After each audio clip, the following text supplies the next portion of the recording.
नमस्कार, NMF news पर आप सभी का बहुत स्वागत। मैं हूं आपके साथ अभिषेक पुंडी। तालिबान और पाकिस्तान के बीच जो जंग चल रही थी, कतर में जाकर उस पर सीज फायर हुआ। सीज फायर का एक डॉक्यूमेंट भी कतर के द्वारा जारी किया गया, जिसमें यह लिखा गया कि अब दोनों देश सीमा पर शांति रखेंगे।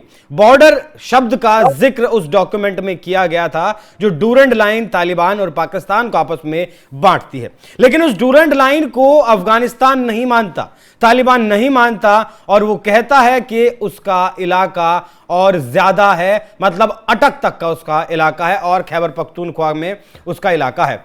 अब ये बात कतर में ऑफिस रहा है तालिबान का, जिस वक्त अमेरिका भी अफगानिस्तान में हुआ करता था, तो अच्छे संबंध कतर के साथ हैं, पाकिस्तान के भी अच्छे संबंध हैं। लेकिन तालिबान ने उस कतर के डॉक्यूमेंट से वो बॉर्डर शब्द हटवा दिया है।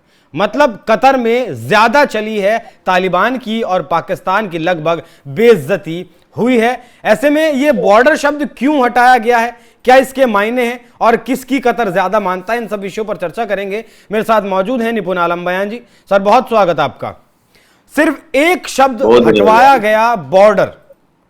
मतलब क्या कतर कामयाब कैसे हुआ इस शब्द को हटवाने में? अपने आप में बहुत बड़ी लाइन है, मतलब ये पाकिस्तान की एक बहुत बड़ी हार है। देखिए, पहले तो बात यह था, जैसे ये डील होती है तो पाकिस्तान सरकार जैसा कि प्रोपेगेंडा में, झूठ बोलने में, इन सब में माहिर है। क्योंकि रियलिटी में क्या होता है, जो लोग काम नहीं करते वो इसी तरह की फालतू उधेड़-बुन करके एक प्रोपेगेंडा फैलाने में पूरे मास्टर लोग ही होते हैं। इन्होंने सबसे पहले क्या किया कि तालिबान के साथ हम शुरू कर दिया। पाकिस्तान के चैनल्स में देख रहा था, मुझे भी कल शाम में एक मेरे पाकिस्तान के पत्रकार हैं, उनके साथ बैठा तो वो क्या, हमने तालिबान को मजबूर कर दिया बात करने के लिए, और मजबूर कर दिया कि अपने जमीन का इस्तेमाल वो आतंकवाद के खिलाफ नहीं करेगा। इसमें उन्होंने ये तक कहा कि अफगानिस्तान का जो तालिबान है उसकी है कि बीएलए, टीटीपी, हाजी गुल बहादुर जैसे जो समूह हैं पाकिस्तान पे हमले नहीं करेंगे, कि हमने तालिबान को मजबूर कर दिया। लेकिन रियलिटी क्या थी? रियलिटी जो आपने भी बोला कि जो एक जॉइंट डिक्लेरेशन होना था बातचीत के बाद में, प्रेस विज्ञप्ति जारी होनी थी, तो उसमें तालिबान ने इस शब्द पर आपत्ति जताई कि बॉर्डर शब्द का उल्लेख उसमें नहीं होना चाहिए।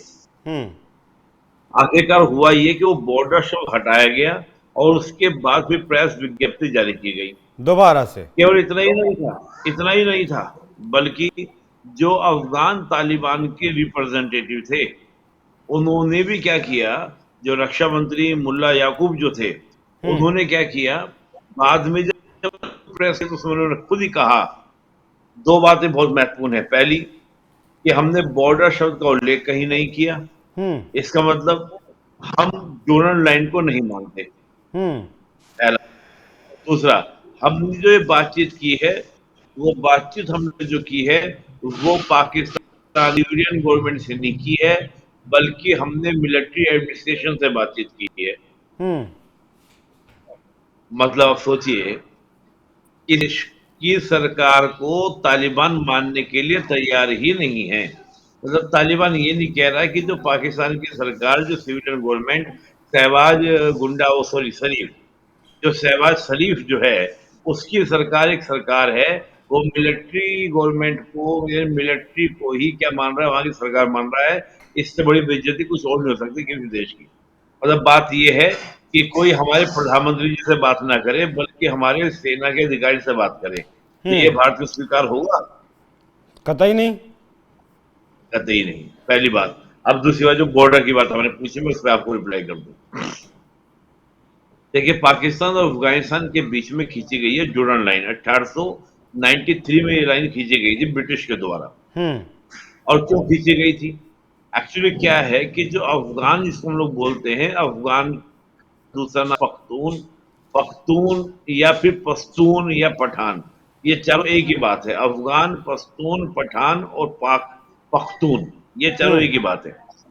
अफगानिस्तान जो है, मैंने पहले भी आपको बताया था एक दो बार, कि अफगान की जो है वो कबीलियाई सोसाइटी है, ट्राइबल सोसाइटी है। और उनकी सोसाइटी में वहाँ बहुत सारे क्या है, ग्रुप्स हैं, अलग अलग क्या है, कम्युनिटीज हैं, अलग अलग एथनिक ग्रुप्स हैं, जैसे आप कहा जा रहा उज्बेक, ताजिक, कई तरह की, इसमें पश्तून।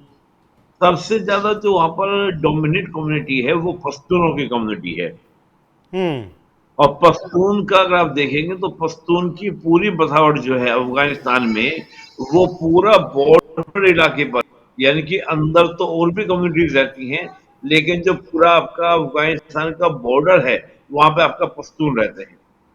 होता क्या है कि ब्रिटिश क्या करते हैं, 3 बार अटैक करते हैं, 3 बार लड़ाई होती है अब ब्रिटिश की अफगान पे कब्जा करने के लिए। हम्म। तो जब आपका दूसरी बार अटैक इन्होंने किया था तो उनको ये बात महसूस हो गई थी कि हम कभी भी पश्तूनों से लड़ नहीं पाएंगे, क्योंकि लगातार लड़ते रहते हैं। उन्होंने पश्तूनों की यूनिटी को तोड़ने के लिए दोनों के बीच में एक लाइन खींची जिसका नाम था डूरन लाइन, हम्म। एकता तोड़ने के लिए। तो आज जो पश्तून कहते हैं, पख्तून कहते हैं कि वो पूरा खैबर पख्तूनख्वा हमारा है, ये उसी बात को कहते हैं कि ये तो ब्रिटिश के द्वारा, ये काल्पनिक रेखा है, इसका रियलिटी से कोई लेना देना नहीं है। हम्म। और आप देखें, यानी कि 1919 में जो तीसरा युद्ध हुआ था अफगान और ब्रिटिश के बीच में, तो उसको भी ब्रिटिश जीत नहीं पाए थे। तो उसके बाद और अफगान में संधि हुई, और संधि होने के बाद 1919 में अफगानिस्तान को ब्रिटिश ने या दुनिया के सभी मुल्कों ने एज ए कंट्री क्या कर लिया था, कंसिडर कर लिया था। और हम देखें कि 1919 के बाद से लेकर आज तक कभी भी अफगान सरकार ने डूरन लाइन को अपनी लाइन नहीं माना, चाहे वहां पर तालिबान गवर्नमेंट 96 वाली क्यों ना हो, जो पूर्ण रूप से पाकिस्तान के समर्थन में आई थी। उसने भी आपका क्या था कि डूरन लाइन को अपनी सीमा रेखा नहीं माना। और आज जब दोनों के बीच में टेंशन है, टकराव है, लड़ रहे हैं, तो ऐसे में तो मानने का संभावना 0% का माइनस में है। ठीक है। और आप बस अभिषेक जी एक बात सोच लीजिए, अगर आपका एक बड़ा बॉर्डर, 3 देशों से आपका बॉर्डर है, नंबर 1 बॉर्डर तो भारत से है सबसे बड़ा, दूसरे नंबर पर आपका अफगानिस्तान से बॉर्डर, तीसरा ईरान से बॉर्डर है। एक तो आपके तीनों के तीनों देशों के साथ में क्या है, आपके संबंध अच्छे नहीं है। हम्म। और दूसरी बात क्या है कि अफगानिस्तान का पूरा बॉर्डर इंटरनेशनल बॉर्डर नहीं है, वो बॉर्डर ही आपका नहीं है। तो ये पाकिस्तान के सीधे सीधे वजूद का प्रश्न है ये। कि एक देश आपकी सीमा को मानने को तैयार नहीं है, पूरा आपका एक प्रोविंस के लिए कह रहा है कि पूरा प्रोविंस ही मेरा है, और बलूचिस्तान का भी एक बड़ा हिस्सा मेरा है, ये दावा करता है अफगानिस्तान। तो जब बार्गेनिंग होगी कुछ ना कुछ तो एरिया लेके जाएगा ना। भाई हम्म। मान लीजिए आपका 10,000 एकड़ जमीन पर दावा है अफगानिस्तान का, तो 1-2 हजार एकड़ तो ले गए ना, तो अफगानिस्तान की सरकार। तो बात ये है। बिल्कुल आपने सही कहा कि इंटरनेशनल लेवल पर जिस तरीके से एक वजूद पर सवाल उठाया है तालिबान ने पाकिस्तान जैसे देश के, वो अपने आप में एक बहुत बड़ी बात है। और शायद इससे बड़ी इंटरनेशनल बेइज्जती कोई नहीं हो सकती। इससे बड़ी इस्लामिक मुल्कों में पाकिस्तान की बेइज्जती कुछ और हो नहीं सकती।